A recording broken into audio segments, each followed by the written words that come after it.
दोस्तों, क्या आपको भी यूजीसी नेट के आंसर की मिलाने में दिक्कत आ रही है? तो आइए हम आपको सिखाते हैं कि कैसे सिस्टमेटिक ढंग से आंसर की मिलाई जाए। तो सबसे पहले यहाँ पे आप देखेंगे पास दो डिवाइसेस कम से कम होनी चाहिए और इन दोनों डिवाइसेस में आप देखिए, एक डिवाइस में आप लॉगिन करिए सबसे पहले और कोई ब्राउज़र अपना ओपन कर लीजिए और यहाँ पे यूजीसी नेट आंसर की बस केवल ऐसे टाइप कर दीजिए, यूजीसी नेट आ जाएगा। यहाँ आप इसको जब क्लिक करेंगे तो क्लिक करने के बाद इस तरीके का खुल जाएगा और यहाँ पे आप देख रहे हैं चैलेंज ऑफ प्रोविजनल आंसर की, ये दिख रहा होगा आपको, इसके आगे नहीं, ये वाला। तो यहाँ पे जब क्लिक करेंगे तो क्लिक करने के बाद इस तरीके खुलेगा। इसको क्लिक करने के बाद यहाँ ब्लॉक बॉक्स ऐसे खुलेगा। इसमें आप देखें तो आपको एप्लीकेशन नंबर, पासवर्ड और ये भरने के लिए कह रहा है। तो एप्लीकेशन नंबर वाले में एप्लीकेशन नंबर डालिए, पासवर्ड डालिए और उसके बाद ये कैप्चर कोड जो नीचे दिया है इसको यहाँ पे डाल दीजिए। डालने के बाद फिर लॉगिन करिए। लॉगिन करने के बाद जब आप लॉगिन करेंगे तो आपका पेज कुछ इस तरीके से लॉगिन हो जाएगा। यहाँ पे आप देख सकते हैं कि आपका रजिस्ट्रेशन, जो आपका पेज है वो लॉगिन हो गया है। इसमें आपका रजिस्ट्रेशन नंबर होगा और आपका नाम होगा। उसके बाद फिर आप देखें अपना जो आपका क्वेश्चन पेपर है, उस क्वेश्चन पेपर को आप ओपन करिए। ओपन करने के बाद यहाँ पे आप देख सकते हैं कि ऊपर आप क्वेश्चन पेपर के ऊपर आपको दिखाई देगा प्रिंट करने के लिए ऑप्शन। इस प्रिंट वाले ऑप्शन में आप जाके जब क्लिक करेंगे यहाँ पे तो प्रिंट के बाद इसको सेव कर लीजिए।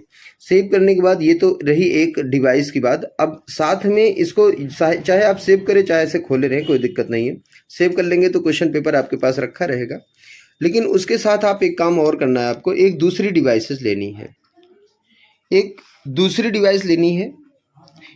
इसमें भी आपको वही काम करना है, यानी कि यूजीसी नेट की जो प्रोविजनल आंसर की है उसको डाउनलोड करके रखना है। यहाँ पे वही काम करेंगे और यहाँ भी लॉगिन कर लीजिए आराम से, जैसे उसमें जो प्रोसेस किया वही सेम है। दोस्तों, दूसरी डिवाइस में लॉगिन करने के बाद कुछ इस तरीके से पेज आपका खुलेगा। जैसे ये हिस्ट्री का है, आपका सब्जेक्ट दिखाएगा।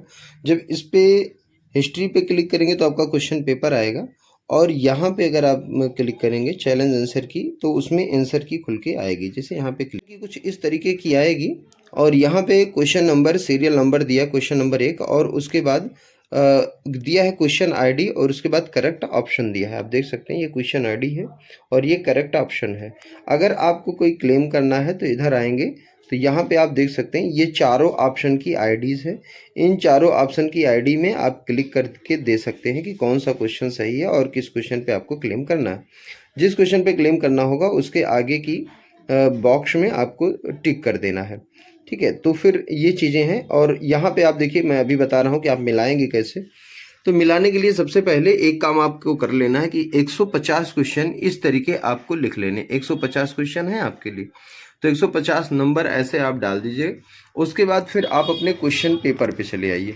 जब क्वेश्चन पेपर पे आप आते हैं तो यहाँ पे आप देखें ये पहला क्वेश्चन आपके सामने इस तरीके खुलेगा और इस क्वेश्चन में आप देख सकते हैं कि पहले क्वेश्चन का आपके पास क्वेश्चन भी है और क्वेश्चन की आईडी यहाँ पे किनारे आपको दिख रही होगी।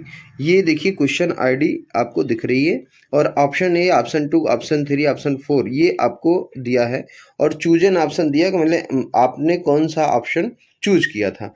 इस आईडी यहाँ पे आप देख लें, सबसे ऊपर वाला जो है ये क्वेश्चन आईडी है। इस क्वेश्चन आईडी को आपको दूसरे डिवाइस में लाना है। जब आप इसको दूसरे डिवाइस में लेके आएंगे तो यहाँ पे आपको दिख रहा होगा लास्ट में आप देखें 41 65 61। तो 41 65 61 क्वेश्चन नंबर 1 का यहाँ पे दिख रहा है और क्वेश्चन नंबर 1 का इधर आप, मैं क्वेश्चन में दिखाऊं आपको, तो क्वेश्चन नंबर 1 की जो क्वेश्चन आईडी थी वो यही दिख रही है। लास्ट में आप देखेंगे तो 41 65 61 और इसमें भी वही दिख रही है 41 65 61। अब यहाँ पे करेक्ट ऑप्शन की आईडी जो दिख रही है वो लास्ट में 46 45 03 दिख रही है।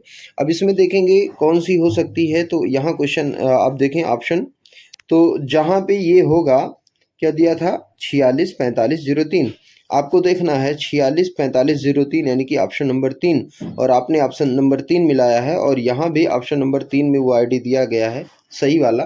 तो आप जो इसको मैनुअली बनाए थे इसमें आप जाएं और यहाँ पे पहले नंबर क्वेश्चन के सामने आप लिख दें कि हमारा यहाँ पे सी वाला सही है या फिर ऐसे करके टिक लगा दें। ठीक है, इस तरीके से क्या होगा, जब आप यहाँ पे सी वाला सही कर देंगे, चूंकि आंसर की तो आपको आपकी डाउनलोड होने से रही, आंसर की आपकी डाउनलोड नहीं होगी, और बाद में जब आप अपना क्वेश्चन पेपर कभी मिलाएंगे तो इस तरीके से जब आप किए रहेंगे, आपका आंसर की यहाँ पे मैनुअली बन जाएगा, तो आप अपना पेपर पढ़ भी सकते हैं और इस तरीके से आपकी गलती नहीं होगी। अब जैसे दूसरा क्वेश्चन अगर आपको मिलाना है तो यहाँ आंसर की में हम सबसे पहले आते हैं। 16,562 क्वेश्चन आईडी दिया गया। यहाँ पे आप देखें क्या दूसरे नंबर क्वेश्चन की आईडी वही है, तो आप देखेंगे इसको स्लाइड करें नीचे थोड़ा सा, तो यहाँ पे आप किनारे आईडी मिल जाएगा, तो 16,562 हूबहू वही आईडी है। इसमें आपने क्वेश्चन ऑप्शन नंबर 2 चूज किया है। इसमें आप देखिए आंसर की वाले में आइए और फिर यहाँ पे मिलान कराइए, करेक्ट आंसर की आईडी क्या है, तो यहाँ दिया है 4505, और इसमें आप देखें क्वेश्चन वाले में तो इसमें कितना है, तो 4505, यानी कि दूसरा नंबर आपने जो चूज किया है, इस बच्चे ने जो चूज किया है जिसका मैं मिला रहा हूँ, तो इनका सही है। तो यहाँ पे आपको क्या करना है, ऑप्शन नंबर 2 इसमें आपने जो लिखा है यहाँ पे क्वेश्चन नंबर 2 का ऑप्शन नंबर यहाँ पे बी आप सही कर लीजिए और इसको करेक्ट कर लीजिए, मतलब 2 क्वेश्चन सही हो गए। इस तरीके आप पूरे क्वेश्चन को जो मिलाएंगे 150 तक का, भले थोड़ा सा वक्त लगेगा लेकिन इसमें गलती होने की संभावना बिल्कुल नहीं रहेगी, आप बहुत अच्छी तरीके से मिलान कर सकते हैं। तो ये वीडियो आपको कैसी लगी आप ज़रूर बताइएगा, और इस वीडियो को अपने दोस्तों के साथ आप शेयर करेंगे तो जिनको भी ये आंसर की मिलाने में प्रॉब्लम हो रही है वो शायद इससे मदद उठा पाएँ और बहुत आसानी से आंसर की मिला सकते हैं। हाँ भाई, लेकिन 2 डिवाइसेस आपके पास अगर हों तो सबसे बेहतर रहेगा, क्योंकि एक डिवाइस से मिला पाना फिर थोड़ा सा मुश्किल हो जाएगा। इसी तरीके आप सभी क्वेश्चन को मिला सकते हैं और क्वेश्चन पेपर अपने पास रख लीजिएगा, और इस तरीके से मैनुअली आपका आंसर की जो तैयार होगा ये भी आपके पास रह जाएगा। तो दोनों से आपका फ़ायदा होगा। और अगर केवल डिवाइसेस में मिलाते हैं और यहाँ पे आंसर की नहीं लिखते हैं, ये ए बी नहीं लिखते हैं और केवल सही या गलत लगाते हैं, तो बाद में जब आप पढ़ेंगे तो आपको दिक्कत हो जाएगी, क्योंकि वहाँ पे आपके पास आंसर की डाउनलोड नहीं होती, कुछ दिन के बाद हट जाएगी। तो आप इस वीडियो को ज़्यादा से ज़्यादा अगर आप शेयर करते तो लोगों की मदद मिलेगी, और हमें दीजिए इजाज़त। Thank you so much.